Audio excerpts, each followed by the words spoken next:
Quero pregar hoje sobre a fé que sustenta a promessa. Existem diferentes níveis de fé. Eu quero aqui com muito cuidado trazer o entendimento que existem também diferentes tipos de fé, formas diferentes pelas quais a fé se aplica.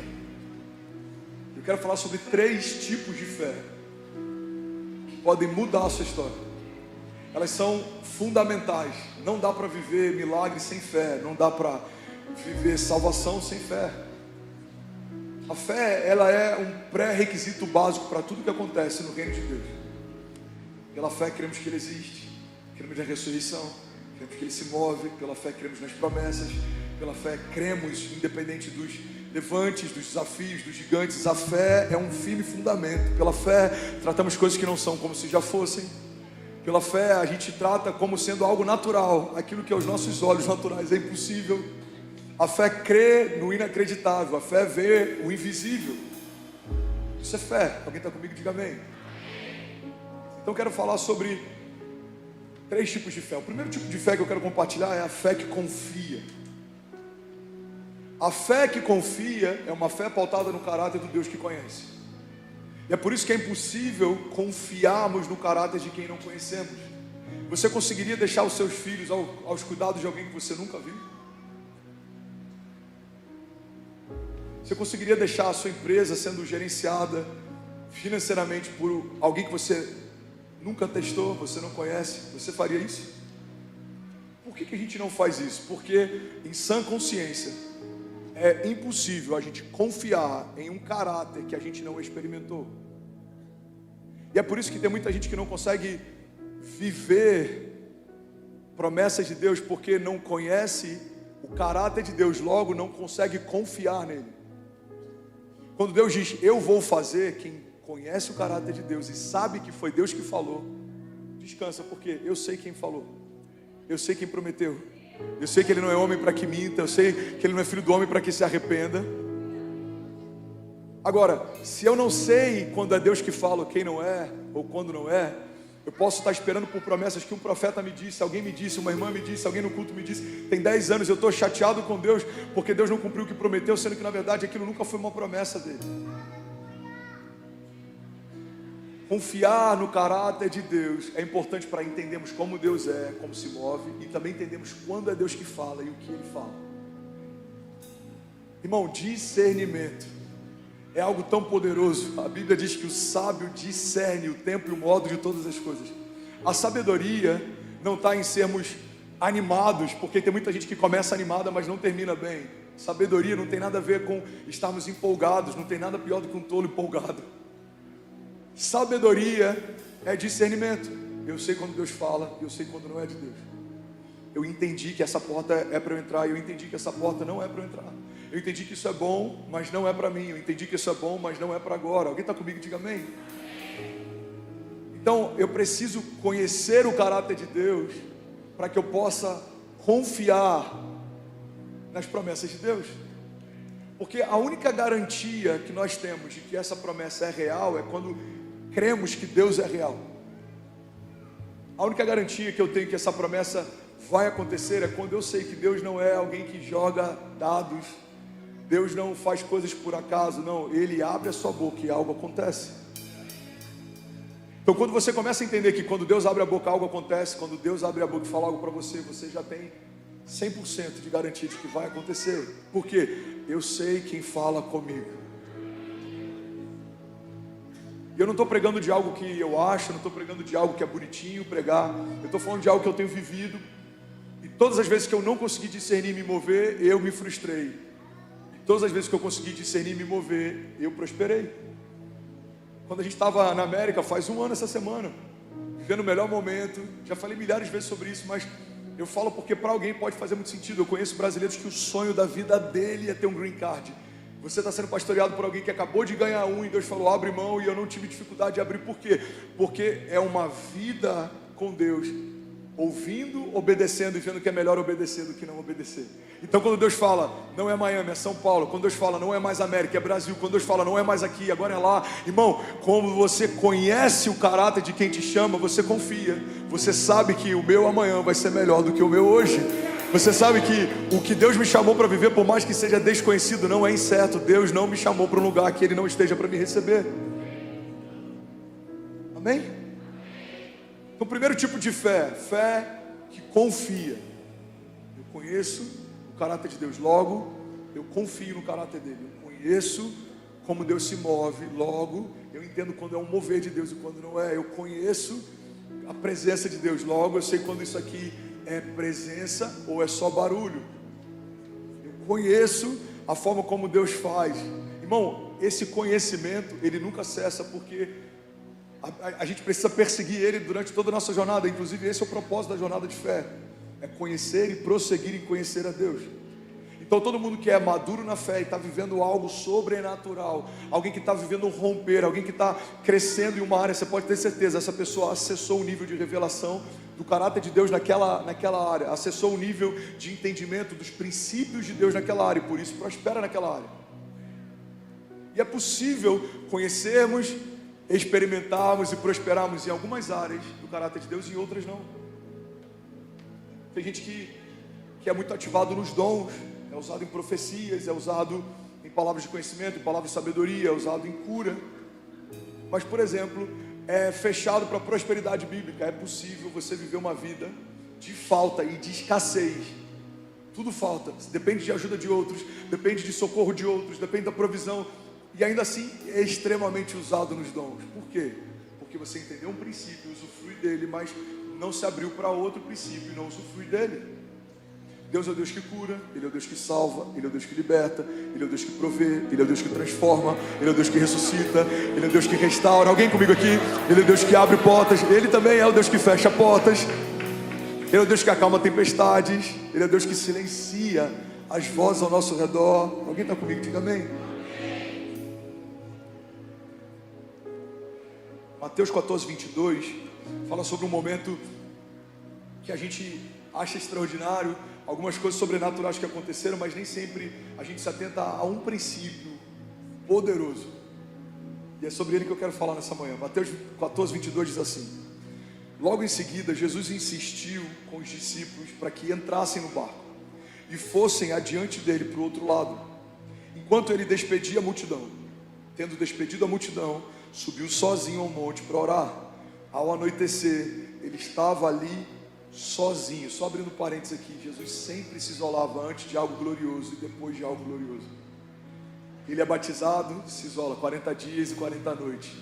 Ele começa o ministério. Então, depois do batismo, antes do início do ministério, depois do grande milagre, antes de um romper, antes da crucificação, a gente sempre vê Jesus buscando em secreto aquilo que ele liberaria em público. Então, irmão, se Jesus precisa de tempo com Deus, entenda, você precisa também. Amém? Fecha parênteses. Então ele estava sozinho. Versículo 24: mas o barco já estava a considerável distância da terra, fustigado pelas ondas, porque o vento soprava contra ele.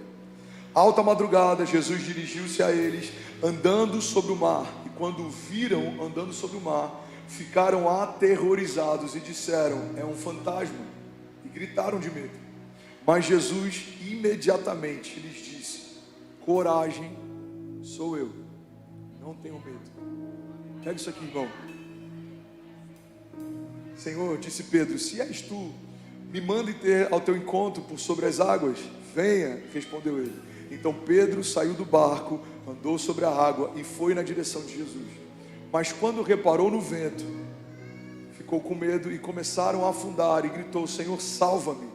Imediatamente Jesus estendeu a mão e o segurou e disse: homem de pequena fé, por que duvidou? Versículo 32, aqui está uma chave. Quando entraram no barco, o vento cessou. Você pode falar comigo? Diga: quando entraram no barco, o vento cessou. Não pega essa chave aqui. Mudou a minha história, pode mudar a história de alguém. Jesus está estabelecendo um princípio aqui. Jesus não acalma a tempestade quando ele está longe. Jesus não acalma a tempestade enquanto anda sobre as águas. Jesus não acalma a tempestade mesmo com Pedro afundando. Jesus não acalma a tempestade quando os discípulos estão com medo. Você percebe? Existiam várias necessidades. Os discípulos tinham uma necessidade. Porque, pega isso aqui, que isso aqui é muito poderoso. O reino de Deus não se move pela sua necessidade. O reino de Deus se move a partir da sua fé.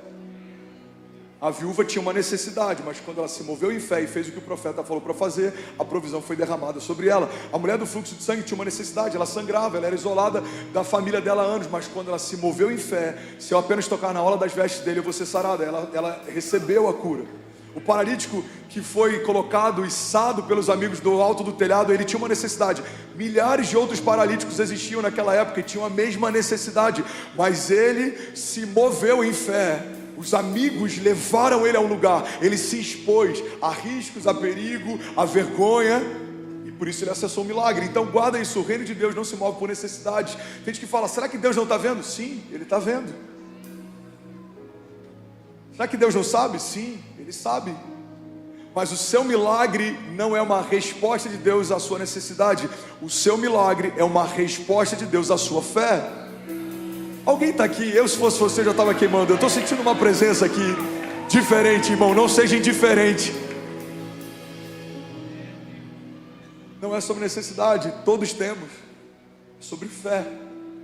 Nem todos têm. É por isso que todo mundo tem várias necessidades, mas nem todo mundo está vendo uma provisão de Deus, um toque de Deus, uma resposta de Deus. Clama a mim e responder-te-ei, e anunciar-te-ei coisas grandes e insondáveis que não sabes. Aquele que bate, a porta se abre. A fé ativa libera milagres reativos. Você dá um passo, os céus se movem. Você dá um passo de fé, os céus reagem. Você faz algo por fé, os céus reagem. Alguém comigo? Você libera uma semente por fé, os céus reagem. Uma fé ativa libera milagres reativos. Uma fé passiva não gera nada. Uma fé passiva não ressuscita mortos. Uma fé passiva não ativa chamados. Uma fé passiva não muda a história. Por quê? Porque passividade é igual a neutralidade. E neutralidade não muda nada na face da terra. Quando Jesus chamou você para uma nova vida, Ele não te chamou para sair de um lugar negativo e ir para um lugar neutro.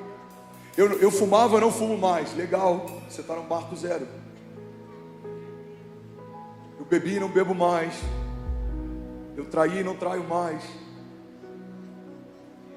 O seu chamado não é para sair de um lugar ruim e ir para um lugar neutro. O seu chamado é para sair do reino das trevas e para você ser transportado para o reino do Filho do seu amor. É um lugar mais alto, é caminhar em grandeza, é viver o chamado, é ver dons sendo ativados. Alguém comigo aqui? Eu bebi e não bebo mais. Não. Isso, irmão, e com muito carinho que eu vou falar. Qualquer projeto, se você tem um projeto, por exemplo, extraordinário como de Alcoólicos Anônimos, se você tem um bom terapeuta, se você tem um bom cuidado, alguém pode, só trabalhando na sua mente, te ajudar. O Evangelho não é sobre algo que alguém poderia fazer. O Evangelho é sobre algo que só Jesus poderia fazer. Então, homens conseguem me ajudar com vícios, homens conseguem me ajudar com crises, homens conseguem me ajudar com dívidas. O Evangelho não é só sobre isso. Essas coisas são consequências do Evangelho. Mas o que existe mais poderoso no Evangelho é que Jesus resolveu um problema que ninguém poderia resolver. Fomos feitos escravos por meio do nosso pecado, mas pela justiça de Deus fomos feitos justiça. Amém? Então deixa eu voltar para esse lugar. Os discípulos têm uma necessidade. Pedro afunda, Jesus olha para ele e vê uma necessidade. Mas sabe o que me chama a atenção? Jesus não resolve o problema até um momento específico. Que momento é esse? Deixa eu ver se alguém pegou. Até ele entrar no barco. Por quê? Jesus está ensinando algo para a gente. É didático o que ele está fazendo. O princípio que Jesus está estabelecendo é: eu quero criar em vocês não uma fé circunstancial, mas uma fé existencial. Vocês não vão ficar em paz porque o mar se acalmou. Vocês vão ficar em paz porque eu estou com vocês. Pega isso aqui, igreja. Porque se Jesus, se for para ele, você pode fazer melhor. De verdade, eu sei que é domingo de manhã, eu sei, mas a gente pode dar mais para ele. Você pode fazer melhor que isso. Aleluia. Para pensar. Se Jesus de longe olha e fala: ei, mar, acalma-te, vento, aquieta-te. Imagina, o mar está calmo, os ventos cessaram. Os discípulos poderiam até dizer entre si: cara, a gente nem precisa mais de Jesus, está de boa, a tempestade cessou. Que é isso que a gente faz muitas vezes. Tem uma historinha, ela é bem engraçada, quer dizer, ela não é tão engraçada assim, ela é bem infantil, simples, mas essa história expressa o que muita gente vive com Deus.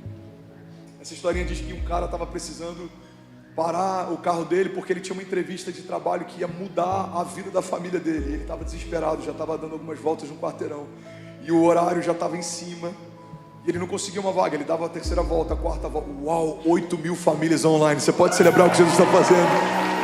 Jesus, meu Deus. E aí ele dá a terceira volta, a quarta volta e ele para o carro e ele fala: Jesus, se você me der uma vaga para eu estacionar esse carro, eu prometo que eu vou te servir para sempre. Eu prometo que eu nunca mais minto. Eu vou entregar a minha vida para você. Aí, do nada, um carro da frente sai e libera uma vaga. Ele fala assim: Jesus, não precisa mais não, obrigado, já liberou uma vaga aqui. É assim que a gente age muitas vezes. Deus abre uma porta, porque se você abrir essa porta, essa empresa vai ser para a tua glória. Jesus, se isso aí do nada algo acontece, fala assim: cara, peraí, deixa eu tocar esse projeto primeiro. Eu já faço isso aqui, Jesus, só um minutinho, deixa eu só terminar isso daqui. Eu já me envolvo com o meu chamado, deixa eu só concluir isso aqui. Eu já sirvo na igreja, deixa só isso aqui ficar do jeito que eu sonhei. E eu já, irmão, guarda isso. Tudo que você tem porque Deus te deu. Tudo que você tem porque Deus te deu. Eu vou falar de novo e alguém vai pegar isso aqui. Tudo que você tem porque o Senhor te deu.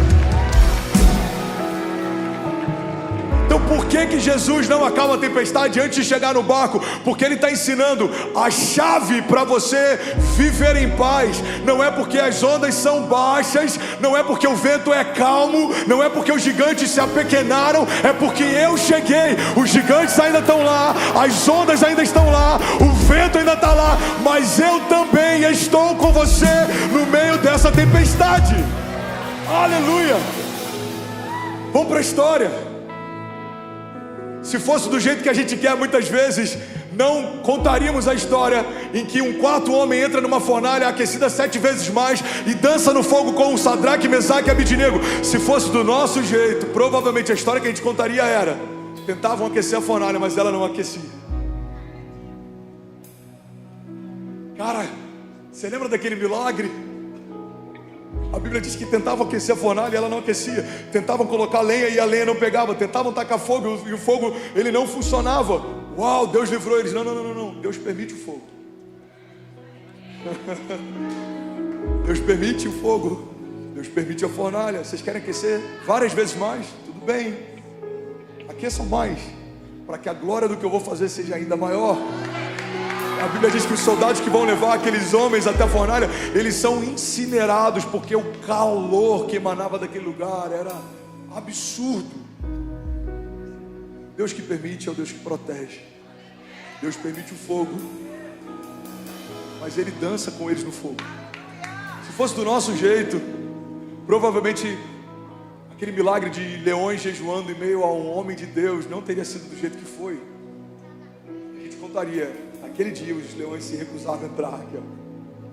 Uau, era impressionante. Tentavam empurrar os leões e eles não entravam. Tentavam colocar os leões na cova e eles não queriam entrar. Tentaram de tudo e os leões comeram os soldados, mas não entravam. Então Daniel dormiu sozinho naquela noite, porque os leões não entraram. Não é assim que Deus faz. Vocês querem colocar leões? Pode colocar.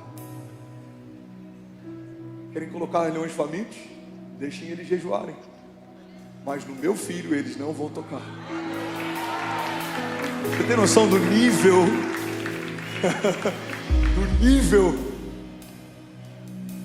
que Deus tem pra gente? Muitas vezes a gente fala: Deus, por que você esqueceu de mim? Por que você me abandonou? Olha o tamanho dessa tempestade. Deus está falando: não, filho, o modo que eu opero é diferente.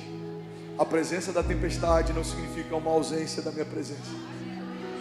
A presença de um gigante não significa a ausência da minha presença. A presença de uma oposição não significa a ausência da minha presença. O salmista fala sobre isso, respalda esse princípio.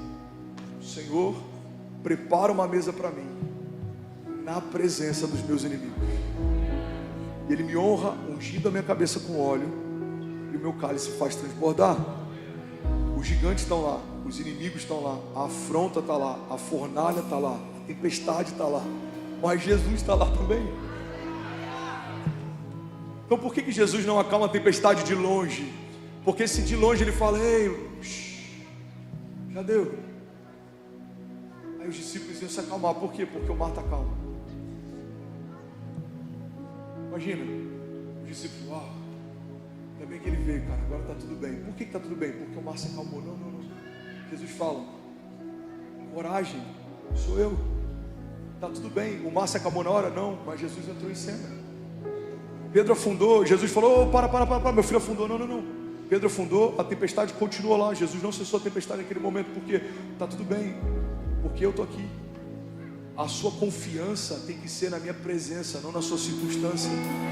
Se a sua confiança é quando tudo vai bem, você não confia em mim, você confia no dia bom. Se a sua confiança é quando as portas estão abertas, a sua confiança não está em mim, a sua confiança está numa porta que se abriu. Mas quando você confia, mesmo que as portas se fecham, mesmo que o mar seja revolto, mesmo que os gigantes sejam muitos, você está declarando através do seu posicionamento, eu não dependo daquilo que me seca, eu dependo do Deus que eu sirvo. Se Deus está comigo, tudo vai bem. Se Ele está no barco, tudo vai bem. Se Ele está na minha casa, tudo vai bem. Se Ele é o centro da minha história, tudo vai bem. Se Ele é o sócio majoritário da minha empresa, tudo vai bem. Se Ele é o sócio administrador que dá a última palavra e assina e chancela, tudo vai bem. Se Ele é o pastor da igreja que dá a direção ao pastor da casa, tudo vai bem. Alguém está comigo aqui? Diga amém. Aleluia, aleluia, aleluia,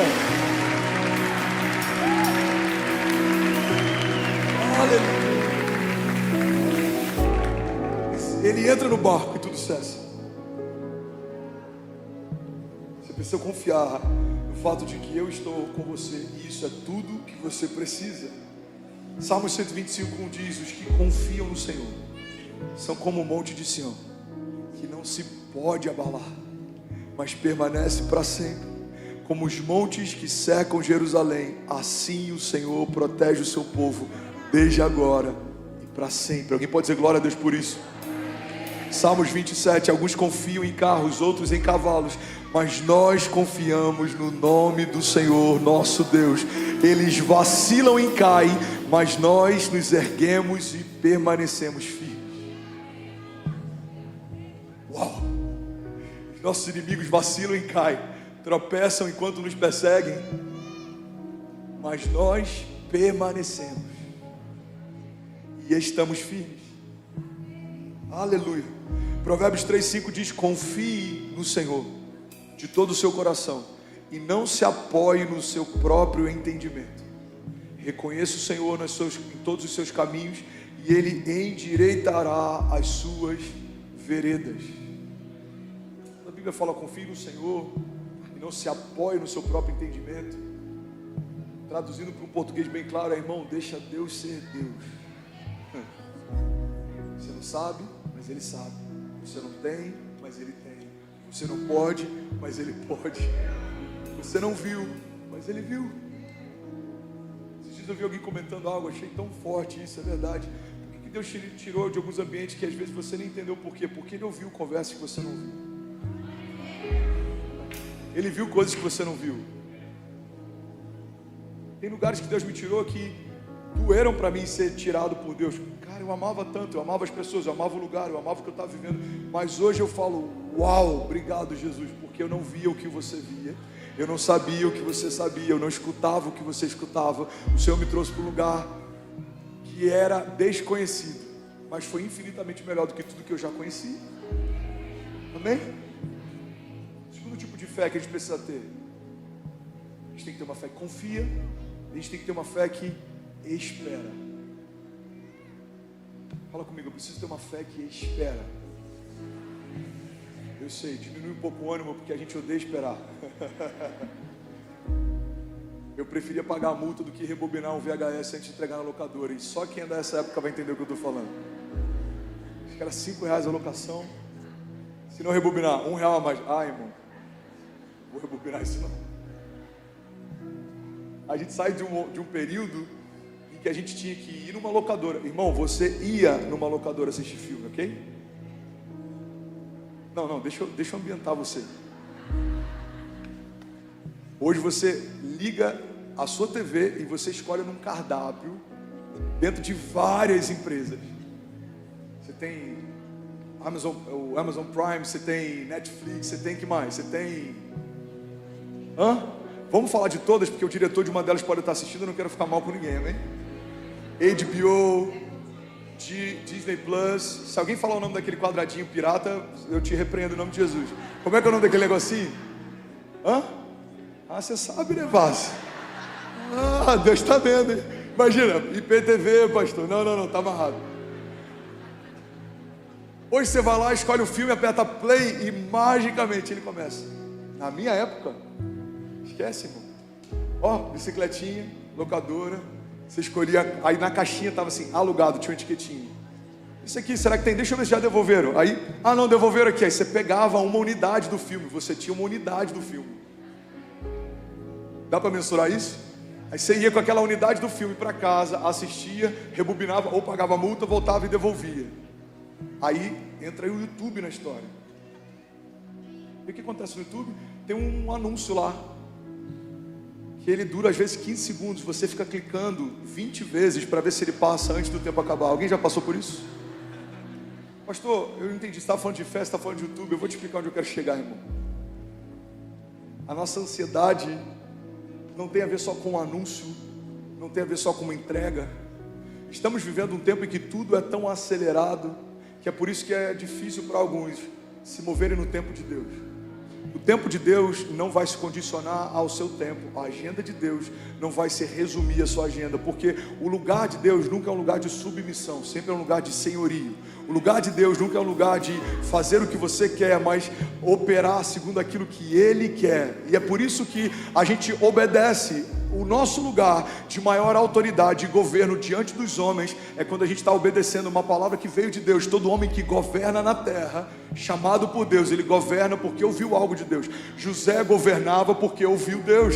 Ninguém sabia o que era para fazer, ele acumulou sementes no tempo bom e ele governou no tempo mau. Então guarda isso, irmão, quem governa com Deus é aquele que ouve os céus. Então homens de governo ouviram algo de Deus e governam sobre a face da terra. Alguém está comigo? Diga amém.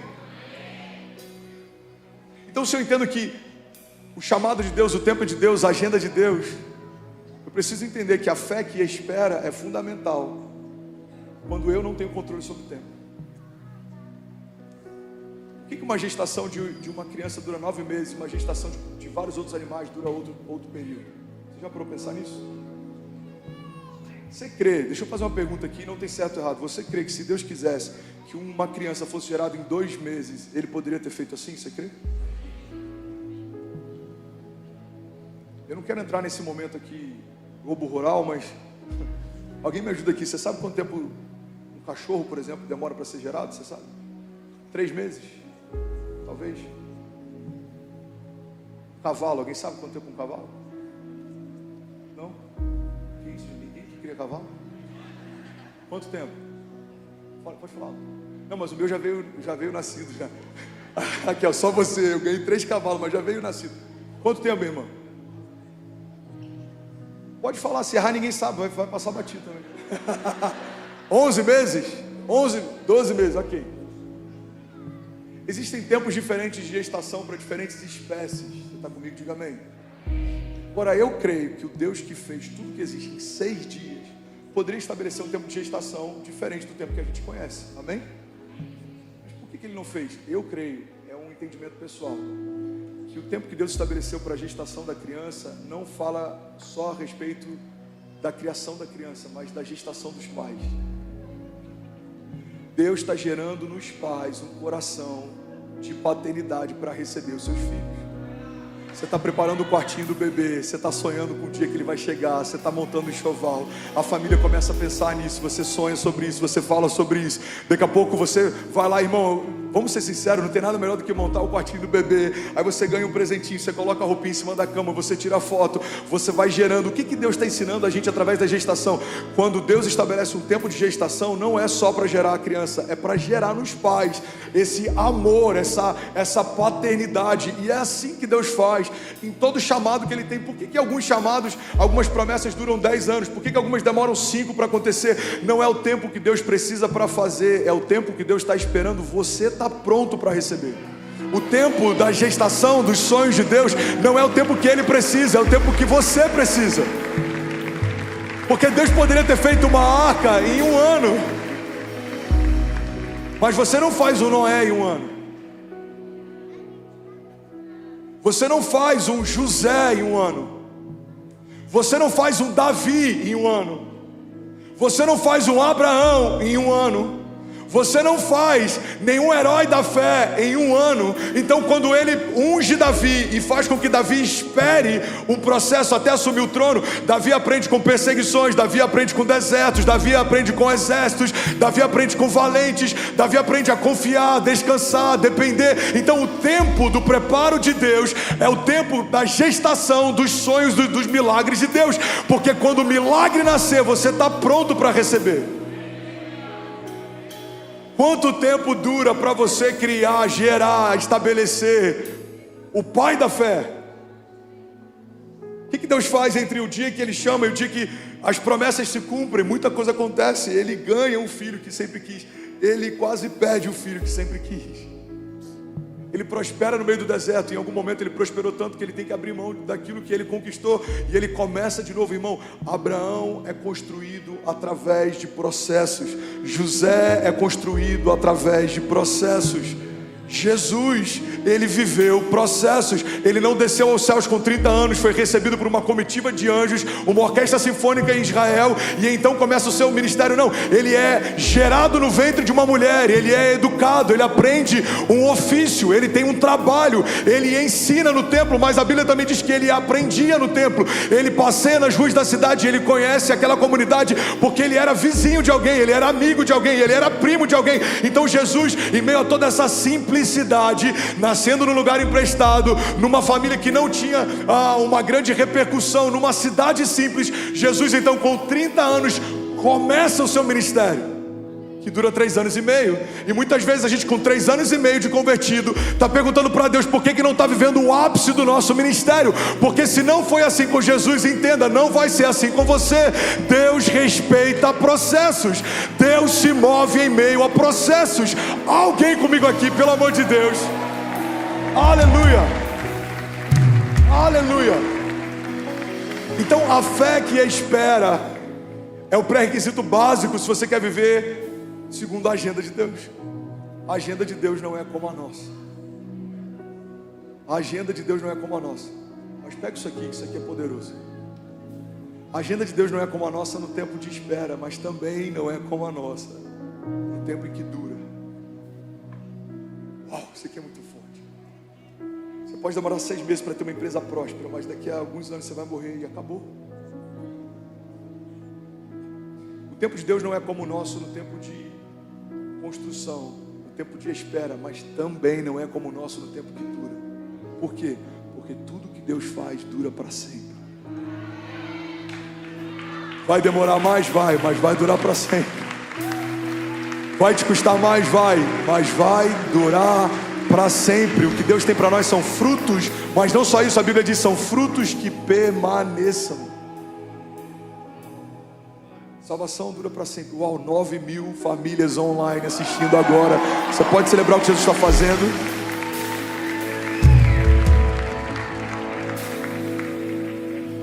Do nosso jeito, pode ser até mais rápido, mas não dura.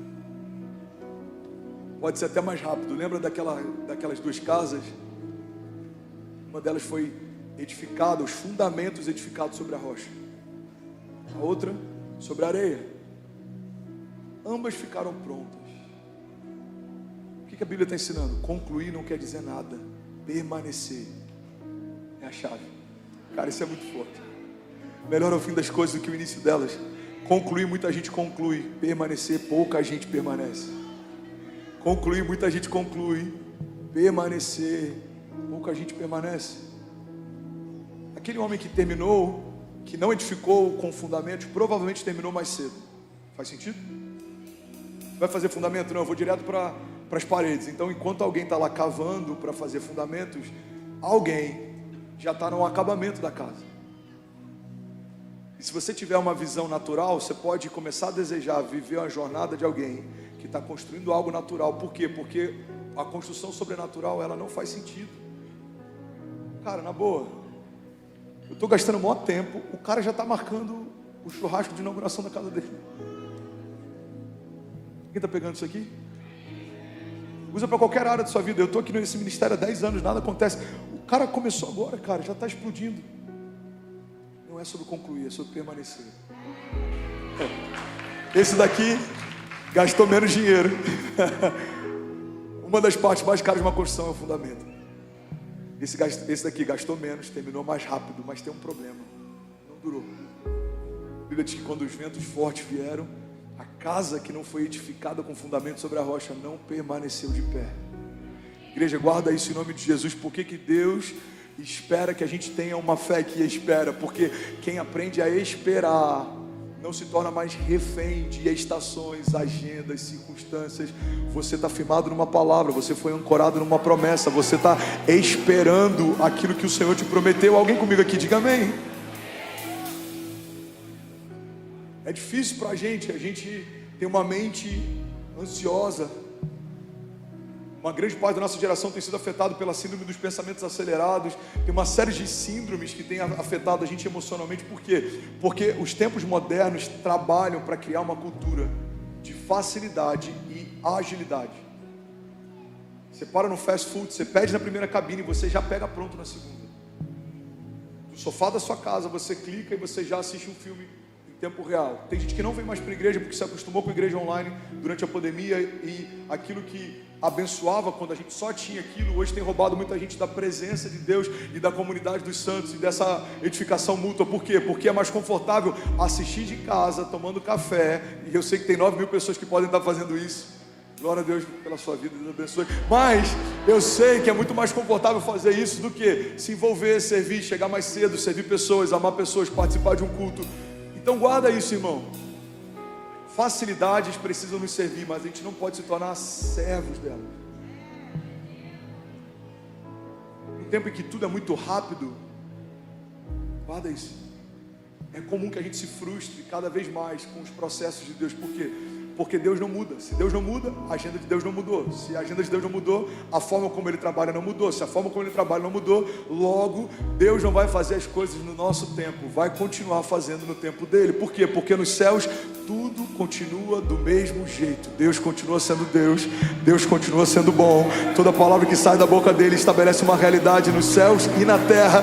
Não há nenhum nome mais alto do que o dEle. Ele conhece cada um de nós pelo nome, apesar dos nossos pecados, sustenta as promessas que nos fez pelo poder da sua palavra. Então, quando Deus olha dos céus à terra, aquilo que para nós são como 1000 anos, para Ele são como um dia. Por isso Ele não está ansioso nem com pressa. Deus está com pressa, não. Deus está inclinado a fazer, ok. Deus está remindo o tempo, ok. Diminuindo, ok. Mas pressa é uma característica de alguém que perdeu o tempo. Cara, me atrasei, eu estou com pressa. Por quê? Perdi o tempo. Fundamentalmente seria impossível Deus perder o tempo, porque Ele é o tempo. Ele é o Pai da eternidade. A eternidade, guarda isso, a eternidade não existia e do nada Deus surgiu em meio a ela. Não. Deus é. Nem existe. Deus nem existe. Deixa eu confundir alguns aqui e deixa eu trazer clareza logo em seguida. Deus não existe. Ele é. Porque tudo que existe foi criado um dia. E Ele já era antes de tudo existir. É por isso que Ele fala: eu sou o que sou. Deus existe? Não, Deus é. Você pode levantar suas mãos, declare isso. Diga: Deus não existe. Diga: Deus é. Deus é. Isso existe. Eu existo. Eu fui criado por Deus, eu existo. Esse auditório existe. Construímos ele, reformamos. A sua casa existe. Alguém sonhou, alguém criou. Deus não existe. Ele é. A única paternidade atribuída a Satanás é a mentira. Ele é o pai da mentira. Mas uma das filiações atribuídas a Deus é a eternidade. Ele é o pai da eternidade. 6:9:6. E Ele será chamado maravilhoso conselheiro, Deus forte, Pai da eternidade, Príncipe da paz. Irmão, como uma criatura gerada por um Deus que pode questionar o tempo de alguém que criou a eternidade. Para pensar. Como uma criatura que foi gerada dentro de um lapso de tempo, uma janela temporal, na eternidade Deus criou você. Esse é o momento que você está vivendo. A Bíblia diz que é tão rápido que é como uma névoa, que pela manhã você vê e logo depois se dissipa. É como um café quente que a gente passa pela manhã e você consegue ver a fumacinha dele, mas você vai atender um telefone, fazer alguma coisa do seu filho, e quando você volta ele já esfriou. Assim somos nós. Nossa vida é um sopro. Nossa existência é um sopro. E é por isso que a gente tem gastado tempo com a eternidade, porque essas décadas aqui não se comparam com uma vida inteira na glória de Deus. A vida eterna é real. Não é palpável hoje, mas é real. E tudo que é palpável hoje é virtual, vai passar. Por isso que a Bíblia diz que as coisas que não se veem são mais poderosas do que aquelas que se veem. Essa é a loucura da fé, irmão. Então, como alguém que foi criado numa janela de tempo e inserido, Deus pegou você, tirou você dele e inseriu você na eternidade. Como que uma criatura dessa pode questionar o tempo de um Deus que se move na eternidade? Igreja, olha para mim. Deus não está caprichando. Deus não está demorando. Deus não está com pressa. Deus não está atrasado. Deus está esperando.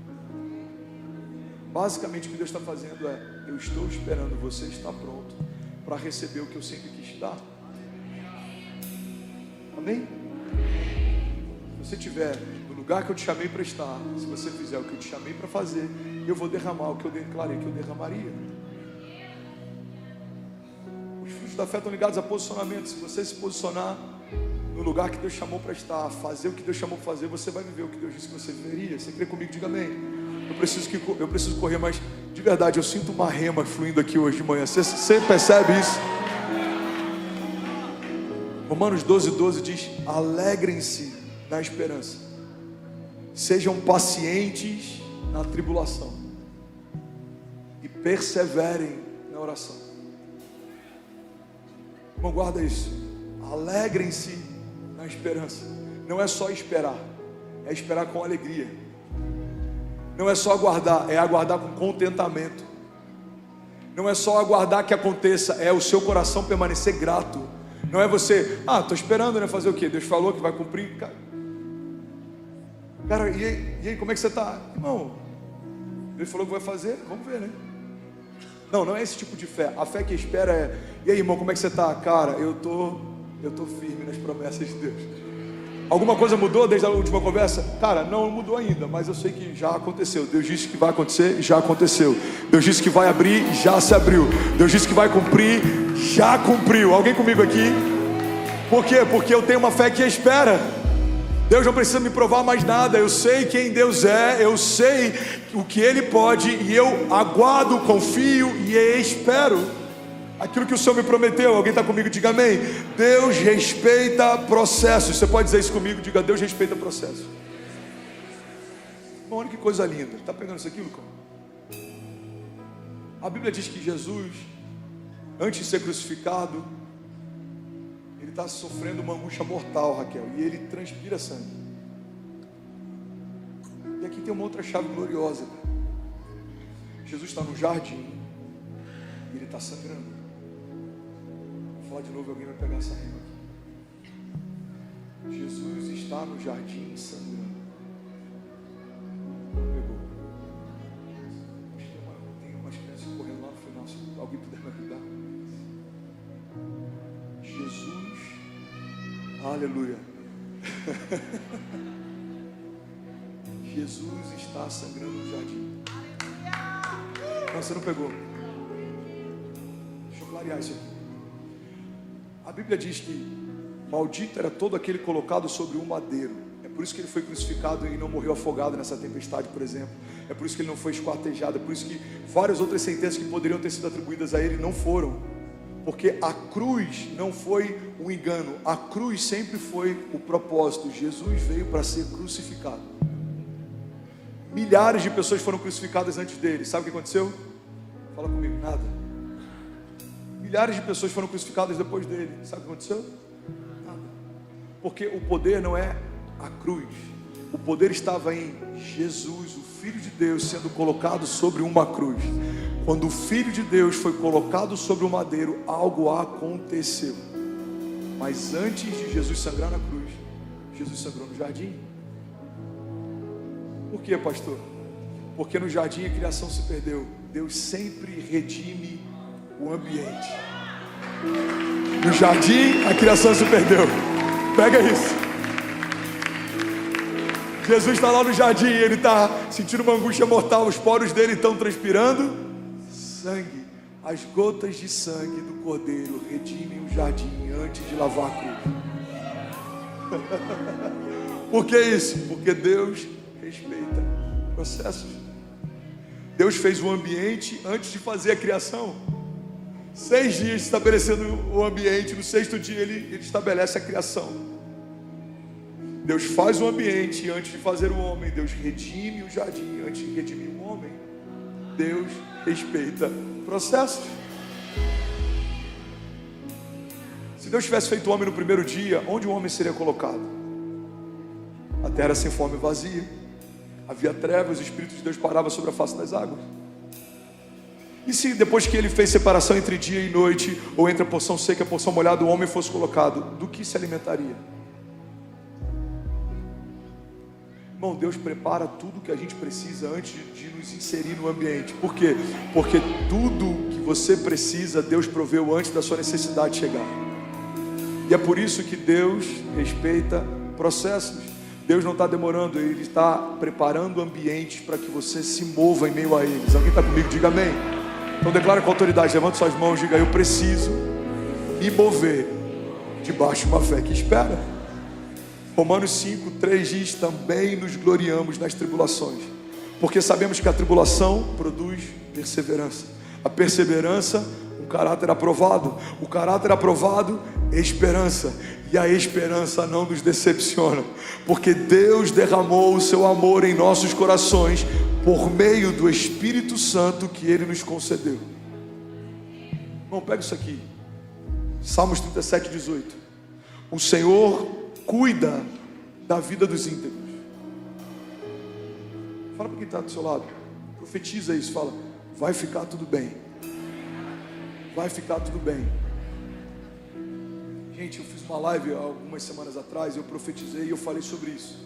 Se você fizer do Senhor a sua segurança, vai ficar tudo bem. Se você inclinar os seus ouvidos ao Senhor, vai ficar tudo bem. Se você meditar nas promessas, vai ficar tudo bem. Você acredita que teve um pastor que gastou tempo escrevendo: não vai ficar tudo bem? Não acredite em tudo que esses pastores de YouTube falam. Você só pode dar o que você tem. Irmão, Apocalipse é um livro que assusta, mas para quem está em Jesus, aquele livro nos anima. Por quê? Porque juízo é um problema para quem ainda não foi salvo, mas não é um problema para quem já encontrou salvação. A morte é algo que preocupa quem não foi salvo, mas não deveria preocupar quem encontrou salvação. Por quê? Porque a vida eterna não começa depois da morte. A vida eterna começa no dia que você nasceu. O que vai ser definido depois da morte é para onde você vai. Deus amou o mundo de tal maneira que deu o seu único filho, para que todo aquele que nele crê não pereça, mas seja salvo, mas tenha vida eterna. Então, debaixo desse entendimento, declaro para quem está do seu lado: vai ficar tudo bem. Fala com autoridade, fala: em nome de Jesus, vai ficar tudo bem. Vamos, igreja, sério, profetiza sobre alguém, toca em alguém, bota no ombro, olha no olho dele e fala: irmão, vai ficar tudo bem. Você que está online, eu quero profetizar sobre você: vai ficar tudo bem. Se você fizer do Senhor a sua segurança, vai ficar tudo bem. Se você fizer do Senhor a sua fonte de provisão, vai ficar tudo bem. Se você confiar no Senhor, esperar no Senhor, vai ficar tudo bem. Aleluia! Aleluia! Aleluia! Irmão, pega isso aqui em nome de Jesus. Salmo 37:18. Cara, isso é muito forte. O Senhor cuida da vida dos íntegros, e a herança deles permanecerá para sempre. Em tempos de adversidade não ficarão decepcionados, e em dias de fome desfrutarão de fartura. Vamos ler isso junto? Coloca para mim, Salmos 37, 18. Acompanha a gente na nossa velocidade de leitura, por favor, lindão. Volta. Isso, vamos lá. O Senhor cuida da vida dos íntegros, e a herança deles permanecerá para sempre. Em tempos de adversidade não ficarão decepcionados, e em dias de fome desfrutarão de fartura. Será que alguém pode dizer glória a Deus por isso? Você pode celebrar Jesus no seu lugar. Aleluia. Aleluia.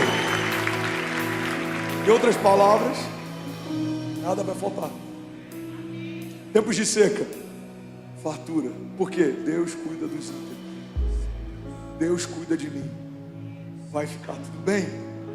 Você pode declarar isso com autoridade? Levante suas mãos e diga: nada vai faltar. Diga: pela misericórdia de Deus, nada vai faltar. Não vai faltar unção, não vai faltar provisão, não vai faltar cuidado, não vai faltar proteção. Diga: nada vai faltar. Hebreus 10, 23 diz: apeguemo-nos com firmeza à esperança que professamos, pois aquele que prometeu é fiel. Aleluia. Alguém recebeu de Deus nessa manhã? De verdade.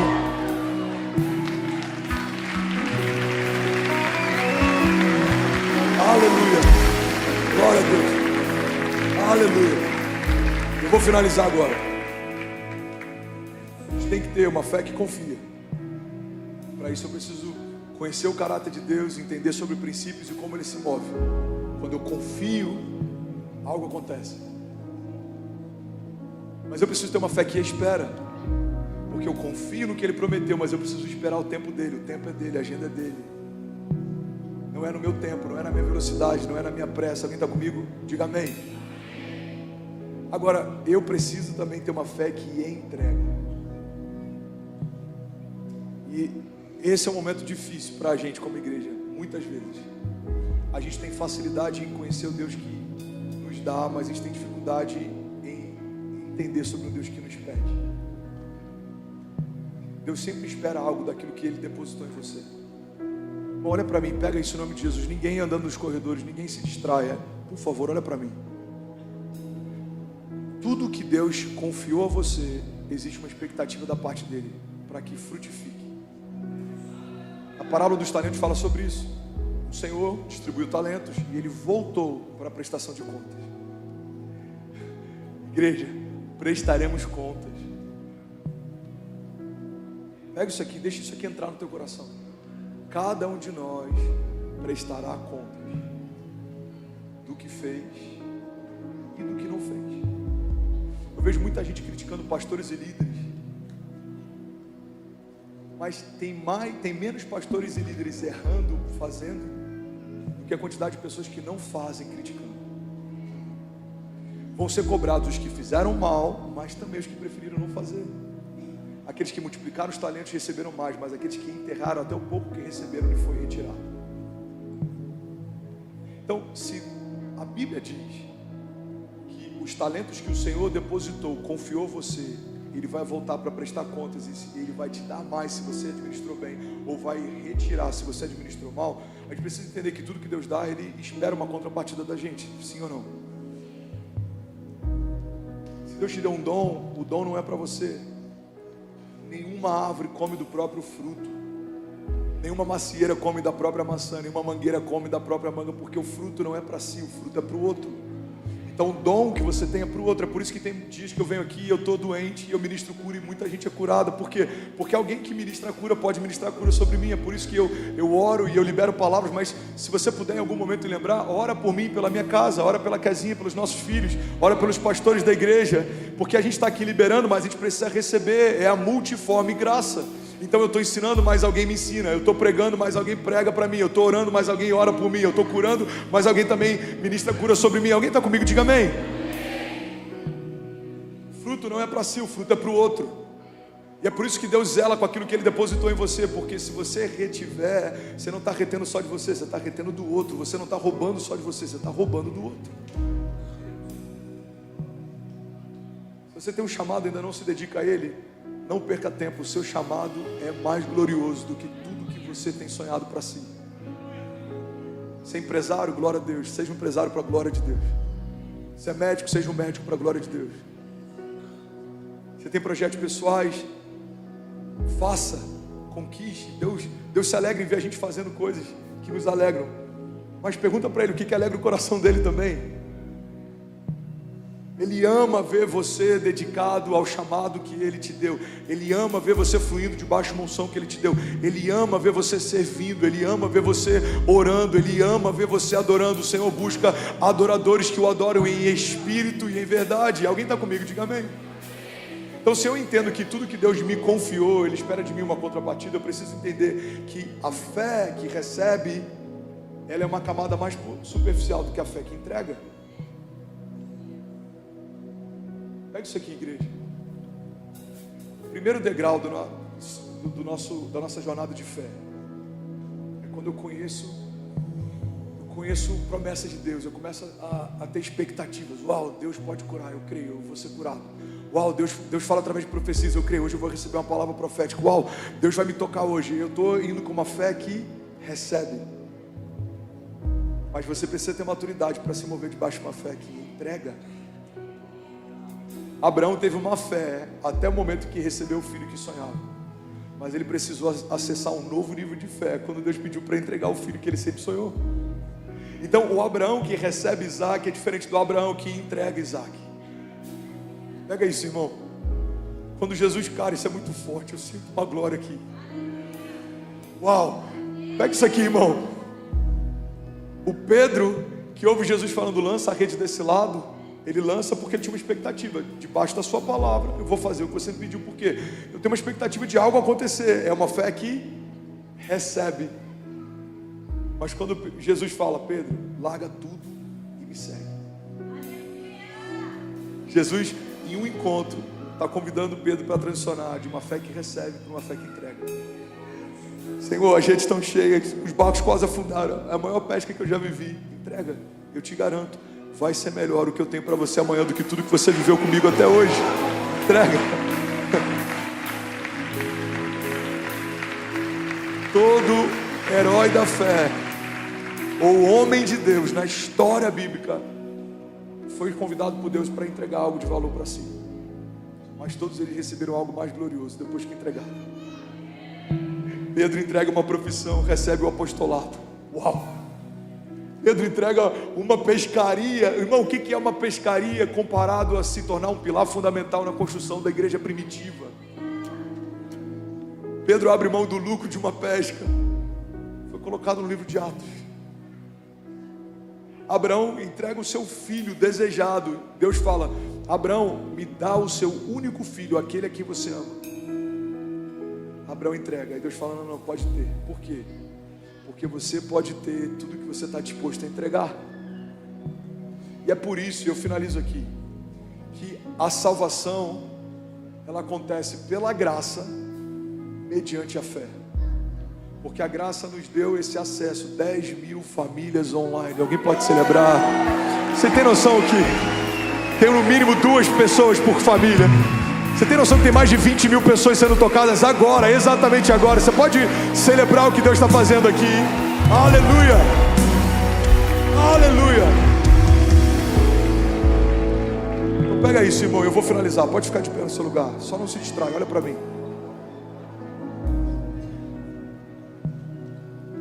A fé que entrega é tão poderosa que a salvação Deus estabeleceu a partir dessa dinâmica. Deus não disse, olha, se você quiser viver uma vida nova, é só você desejar no seu coração e vai acontecer. Não, não foi assim. Deus poderia ter utilizado qualquer dinâmica para que a salvação viesse através dela, mas Deus estabeleceu uma única dinâmica. Qual é? Entrega. Entrega os teus caminhos ao Senhor. Confia nele e o mais Ele fará. Entrega para mim o controle, entrega para mim o governo, entrega para mim suas frustrações. Lança sobre mim o seu jugo, lança sobre mim toda a tua ansiedade, eu tenho cuidado de vós. Vinde a mim todos vós que estáis cansados e sobrecarregados, e eu vos aliviarei. Irmão, olha que poderoso, você começa entregando tudo que você tem de ruim. Me dá a tua ansiedade, Deus está falando, me entrega.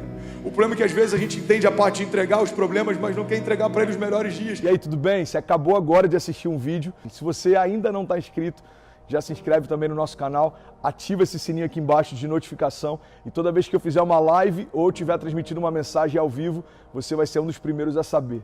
Mas eu deixei mais 2 indicações aqui que eu espero que façam muito sentido para você. Então já aproveita e clica para assistir a próxima mensagem, beleza? Seja bem-vindo ao time de incendiários e eu espero de verdade que essas mensagens mudem a sua vida como elas têm mudado a minha também. Até a próxima. Valeu!